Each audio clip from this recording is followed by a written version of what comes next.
unspeakable bombing in Manchester. And something else that has been unspeakable, which always follows these horrors, and that is the stunning level of official hypocrisy that spews from the mouths of those in government and in the security agencies. We are being told that terrorism must not destroy our values. Well, I'll come to those Western values shortly. We're being told that we must come together and support the fact that our way of life must not be destroyed. And at the same time, those words are being spoken by authority. The Prime Minister, Theresa May, is deploying thousands of troops on the streets of Britain. Our way of life will not be destroyed. It's being destroyed by the response to every single attack all over the world. Thousands of troops now, almost permanently on the streets of France, with a state of emergency that just keeps being renewed and renewed and renewed, ongoing. And let no one kid themselves that another excuse exploiting the horrors of Manchester, another excuse that we need to be protected, will be Orwellian laws governing what can and cannot be said on the internet. Because it will be sold as we've got to stop terrorists communicating and radicalizing people. But it will be used to stop legitimate questioning of government and the official version of everything. If we are being told, well, they say our way of life mustn't change, that we must have basic freedoms deleted and more imposition by the state to protect us from terrorism, then we really ought to be looking in rather more depth at what this terrorism is and what's really behind it. And today I'm going to go through a few things that you will not have seen in the mainstream media, but should have seen if journalism was in any way part of what they do. For years now, best part of 30 coming up, I've been exposing an agenda to centralize power in the world more and more and more until there is a world government, till there's a world army, a world central bank dictating all global finance to everybody, and a world currency, which I said would be cash, no cash rather, just an electronic currency. We're heading so fast to the cashless society. All these things that I've been warning about and saying there was an agenda to introduce are happening. Day after day, we go down that road deeper and deeper. And I've talked in these nearly 3 decades, in books like this one, The Perception Deception. The Perception Deception says it all. I've talked in those books about how this centralized global Orwellian dictatorship was planned to be introduced. And it was through a series of mass mind and emotional manipulation techniques, the prime of which I call problem, reaction, solution. You create a problem covertly, you blame someone else for it. You then get the reaction from the people to the problem of fear, of outrage, of something must be done. And then you, who have covertly created the problem and got that reaction, then openly produce the solutions to the problems you and the networks that control you have covertly created. And I've been pointing out year after year after year, therefore, that the key currency of control, the foundation of how this perception deception is being played out on the human mind, is fear. Once you get someone in fear, they will invariably give their power away to that which they think will protect them from what they fear. Now, after this terrible bombing, almost unimaginable what people have been through, this is what one writer said this week in terms of what she was observing around her. A lot of people have told me they feel tired today, exhausted, and they don't know why. It is this everyday fear that tramples roughshod over all our lives all the time now. This heightened consciousness of danger, it's fatiguing, leaves you with a jaw of concrete, aching teeth, neck muscles taut, and subconsciously clenched against it all. And this is precisely the state of being that I've been warning all these years, that which is manipulating the world to this global Orwellian state has sought to put humanity in. And the more attacks and the more things there are to fear, the more this ongoing state of anxiety and fear is installed in the target population. And this is why these attacks are in places where people would think they were safe. This is why they're in schools in America. This is why they're in shopping malls. This is why they're in concert venues. Places where people, in their sense of normality, would not go in a state of fear. But now what are people saying? Nowhere's safe anymore. That is exactly what this is all about.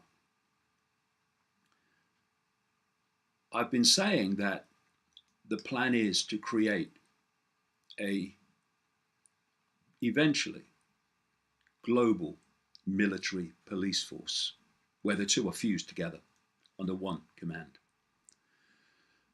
As a result of this attack in Manchester, we have troops on the streets of Britain. More attacks, more troops. Oh, let's have tanks in the streets now. Blair's done that already.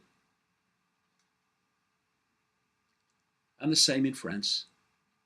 Troops on the streets are now becoming familiar because we must be protected from the terrorists.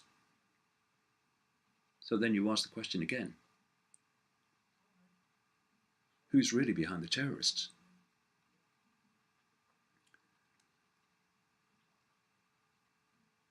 When I've talked about the plan for a world government and a world army, which is planned to be a global expansion of NATO and the global cashless society and all of that, well, when you start looking at where the world's going, that's exactly where it's going. And it's being justified to a very large extent by these terrorist attacks. So now, for instance, we've had Theresa May this week pressuring NATO. Oh, I bet they were resistant. Pressuring NATO to become involved in fighting terrorism. We already have NATO in Afghanistan, NATO bombing Libya, which I'll come to shortly. And a poll this week claims that of those interviewed, 7 out of 10 people in Britain would accept a world government to protect the world from war, from terrorism, and from the hoax, because that's what it is, of human-caused climate change. And so when we ask the question, and we should after all of these events, who benefits? Who benefits from this horror happening? Is it the people of Britain? No. Or any other country where there's an attack? No, of course not. Is it anybody apart from those that then have the excuse to change the world and change society according to what's been the plan all along? So, to those who've not read my books and not seen me speak, I'll say this. You may have a perception, thanks to the mainstream media, that I'm some kind of crazy, some kind of nutter. But the truth is, as events are showing, I'm not a nutter. I'm frickin' right. In the sense that what I've said was the plan, and how that plan would be imposed through the perception deception is actually happening. Look at it. And we've had this week MI5 saying how they were shocked by this savagery of this attack. MI5? MI6? Shocked by savagery? It's the way they operate. The death and destruction that their manipulation, along with the CIA, etc., has been responsible for around the world. And now the crocodile brings forth the tears. Same with Trump. Do you know, there are so many ironies in the last few days, but this has got to be one of the biggest. Donald Trump talked about beautiful young children being killed in Manchester. Immediately after securing a deal with Saudi Arabia, the great terrorist funder of planet Earth, in league with the United States and Britain. A deal that will hand over to Saudi Arabia $350 billion worth of arms, on top of what they've already given them. A Saudi Arabia that has been responsible, along with Britain and the United States, with the very creation of this ISIS idiocy, because that's what it is, horrific idiocy, which is being connected to this attack in Manchester and has been connected to attacks galore across Europe. The President of the United States stands there talking about the horrors of Manchester while selling weapons worth hundreds of billions to the very sponsor of the terrorism that he's condemning. The very the very country that has killed thousands of civilians and children in Yemen with American and British weapons. What about the beautiful young children in Yemen and in Syria and Iraq and Libya that have all died at the hands of this moral West? Talks about its values.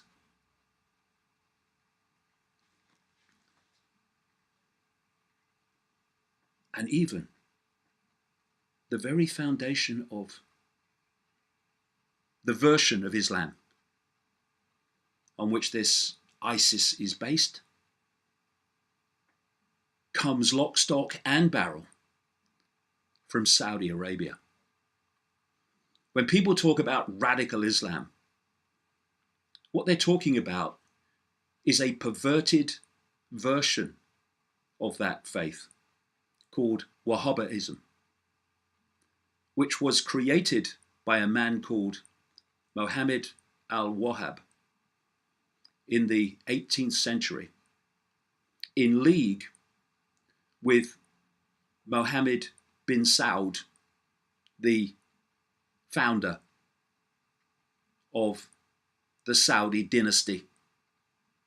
Yes, Wahhabism, the version of the faith on which ISIS is based, is 100% the creation of Saudi Arabia.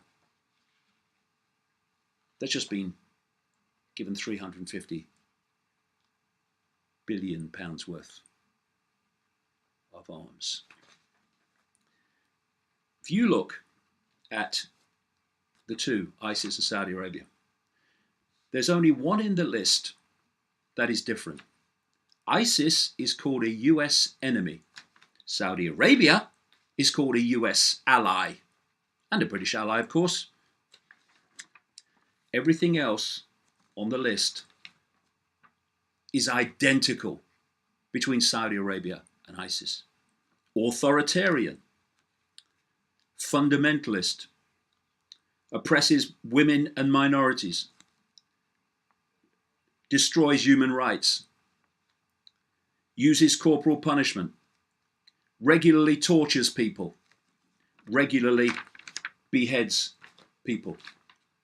This is the home of terrorism, in league with the money, the weapons, and the manipulation of countries like the United States and the United Kingdom.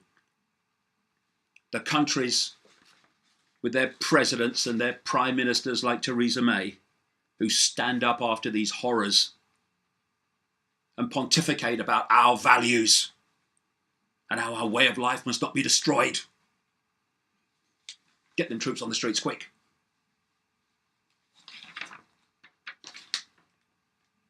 Yes, Theresa May, Libya.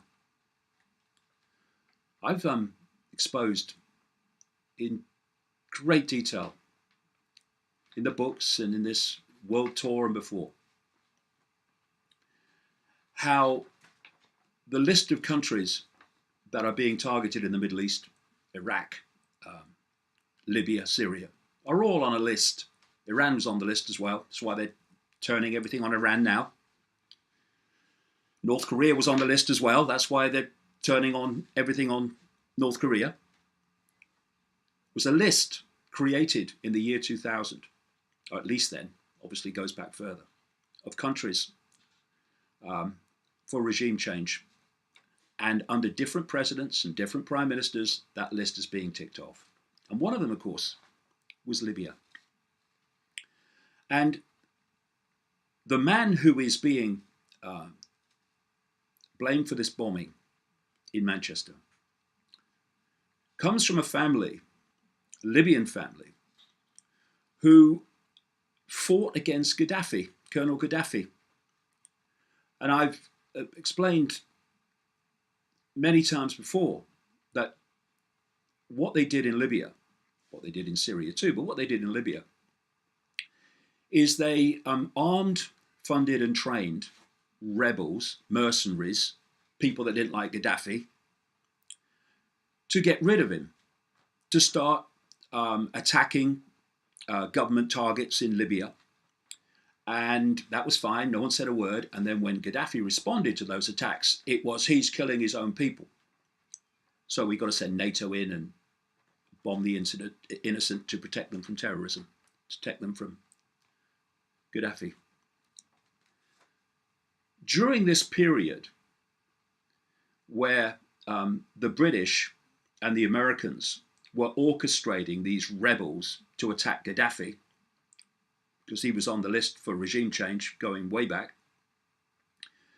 these people were allowed to move between Britain and Libya at will, because they were doing the West's bidding. Oh, get them on the plane.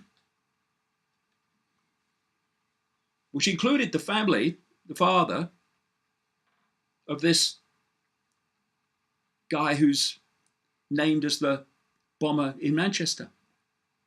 Do you know who was Home Secretary in Britain during that period, where these people were being allowed to move between Britain and Libya at will? Oh yeah, let them go.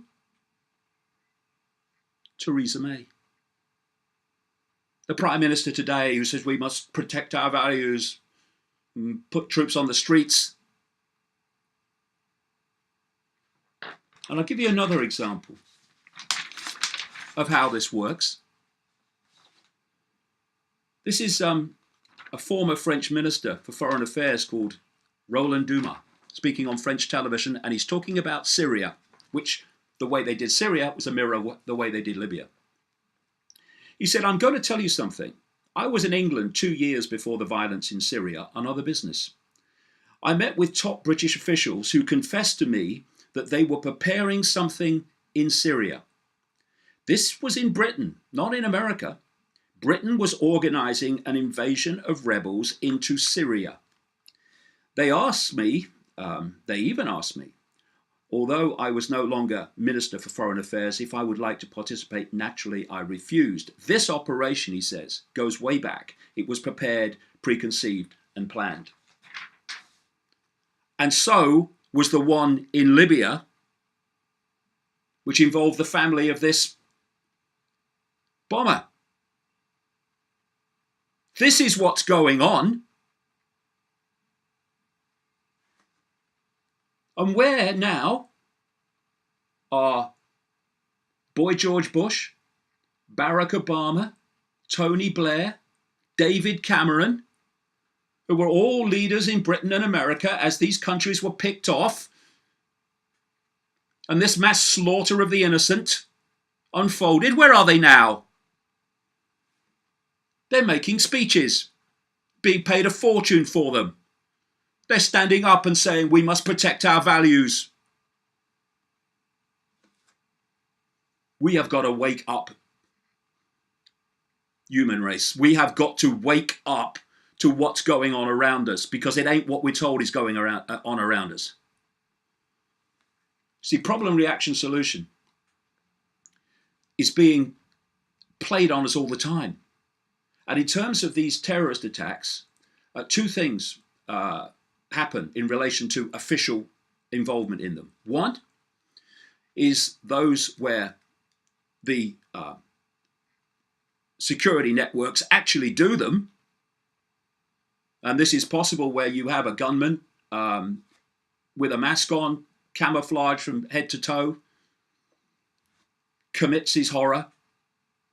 And then after that, they can name anybody. No one's seen him. But there's another way too. And that is you let things happen. You encourage things to happen. You stand by and watch them happen when you could stop them.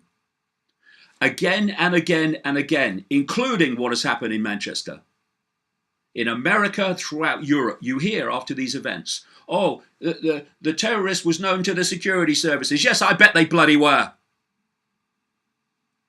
This is why assets of the FBI, even the mainstream media in some places in America, has had to acknowledge this.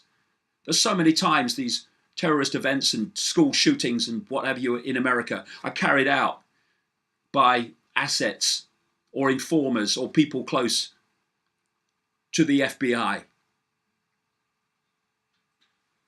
This is what's happening. But don't get the media. Or don't wait for the media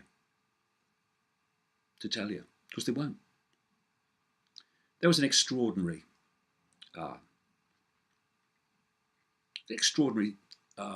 situation this week with a guy called Icke Campbell, who is, terrifying to say so, but I must because it's true, who is a BBC radio news presenter.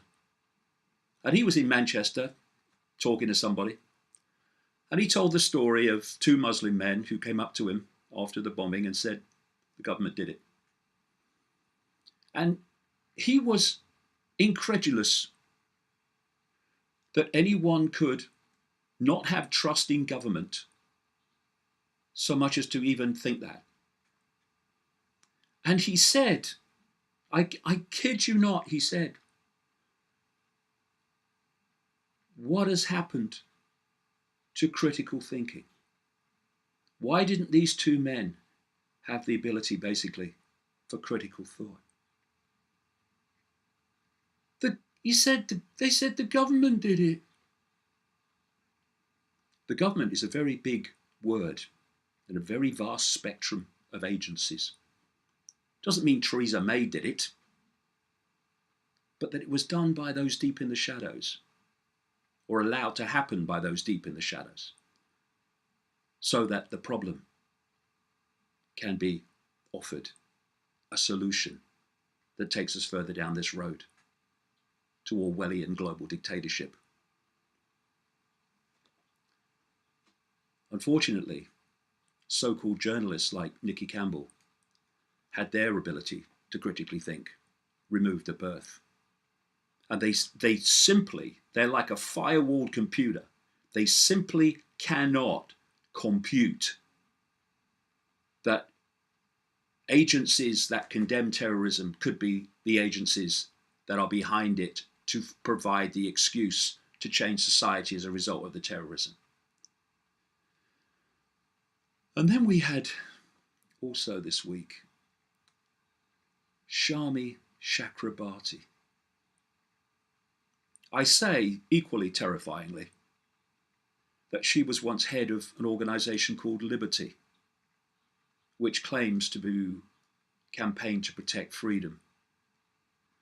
She's now a baroness, anti-establishmency. And the opposition Attorney General for the Labour Party. And she was saying that we must not have conspiracy theories about the Manchester bombing.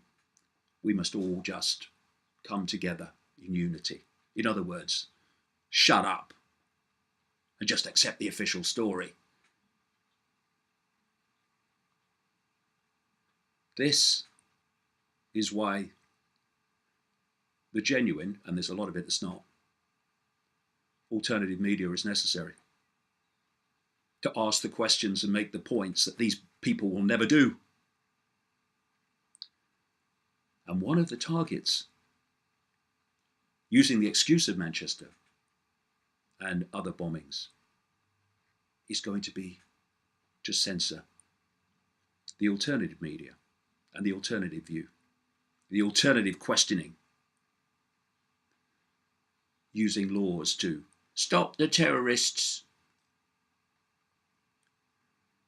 These are dangerous times, and we need to start to critically think and think things and possibilities that people have never thought before, because I tell you now, after nearly 30 years of researching this in, goodness knows, 50, 60 countries, this world is not just a little bit not like it seems to be. It is nothing like it seems to be. And RT, or Russia Today, which actually does ask some more questions, doesn't go even nearly far enough, but it asks some more questions than the mainstream media does. It has a motto, if you like. Something appears on the screen now and again, which says, question more. No, we mustn't question more. We must question everything.